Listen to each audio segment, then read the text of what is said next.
అయ్యి నువ్వు గిడ ఏం చేస్తానో ఉన్న చుట్టాలు లోపల పెట్టుకొని గిడేం చేస్తానో చెప్పు. ఇవరికి మీ బావ వచ్చిండు, ఆయన నడుచుకుంటలేదు ఏం లేదా, ఆయనే బంగారు చైన్ ఎత్తాడు. నువ్వేం తెచ్చినావు అది ఎత్తే అయిపోతుంది కదా మంది ముందట.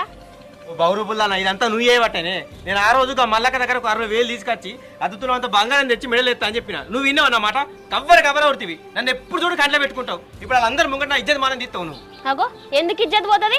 తెచ్చిందేదో పెట్టు. ఇవరికి పండుగ ఎత్తాను ఏమైతే అప్ప నుంచి ఇప్పటిదాకా మనమే చూసుకుంటుంది. ఏం లేకుండా పండుగ ఎత్తారని మా అనుకుంటారు. నువ్వు తెచ్చింది పెట్టు రాదు.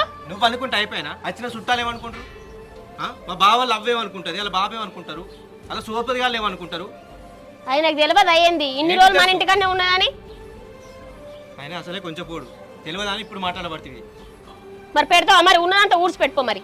అరే మళ్ళీ ఇప్పుడు అందరూ వచ్చినాక ఉన్నదంతా ఊడ్చి పెట్టుకో అంటాను. నేను ఆ రోజు ఏం చెప్పినా సిల్లిగా చెప్పినట్టు చెప్పినా. నువ్వు నా మాట విన్నావా? ఇగో తెచ్చిందో పెట్టి కాళ్ళలో చేతిలో మొక్కి దండ పెట్టుకో అయిపోతుంది.